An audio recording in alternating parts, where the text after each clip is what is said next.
अस्सलामुअलैकुम दोस्तों, उम्मीद है आप खैरियत से होंगे।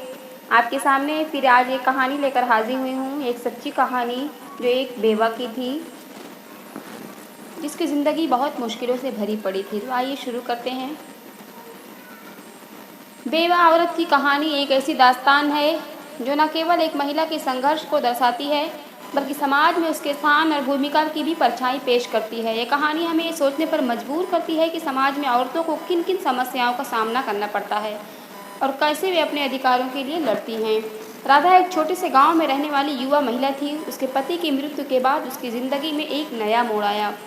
वह एक विधवा थी और समाज की कठोरता ने उसे एक नई पहचान दी। राधा के पति की अचानक मौत ने उसे मानसिक और आर्थिक दोनों ही दृष्टियों से कमज़ोर कर दिया था। गांव में लोग उसे तिरस्कृत नज़रों से देखने लगे और उसके लिए एक नई जिंदगी जीना कठिन हो गया था। गांव में राधा की स्थिति किसी और विधवा के सामने थी। उसे सुनने को मिलता था कि विधवाएं समाज में कोई स्थान नहीं रखती। लोग उसकी तिरस्कार करते थे और उसके आसपास से हट जाते। राधा की आत्मविश्वास की कमी उसे और भी कमज़ोर बना रही थी। वह खुद को अकेला और बेबस महसूस करती थी। उसकी माँ उसे बार बार समझाती कि उसे अब पुनर्विवाह कर लेना चाहिए, लेकिन राधा के मन में समाज की धारणाओं और अपने पति के प्रति सम्मान ने उसे असंभव बना दिया था। राधा ने तय किया कि उसे अपनी और अपने बच्चों की ज़िंदगी को बदलने के लिए कुछ करना होगा। उसने गांव में छोटी मोटी खेती शुरू की, हालांकि उसे काफ़ी चुनौतियों का सामना करना पड़ा।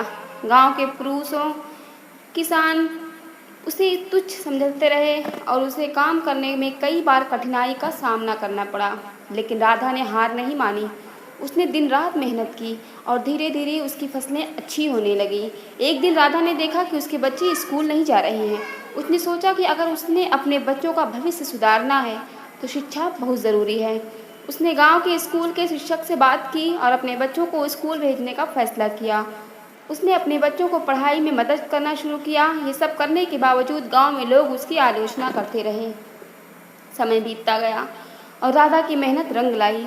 उसने अपनी खेती से अच्छी कमाई की और गांव में खुद को स्थापित किया। उसकी मेहनत से गांव के कुछ लोग प्रभावित हुए। धीरे धीरे कुछ महिलाओं ने राधा को अपने लिए एक प्रेरणा माना। वो भी अपने अधिकारों के लिए खड़ी होने लगी।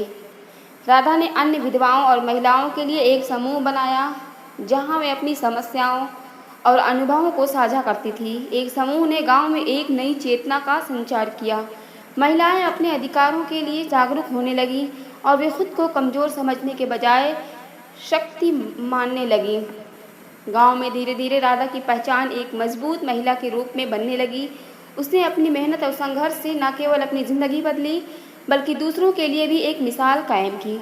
लोग अब उसे आदर्श मानने लगे। उसके बच्चे स्कूल में अच्छे अंक लाते थे और राधा ने उसे उच्च शिक्षा दिलाने का सपना देख रखा था।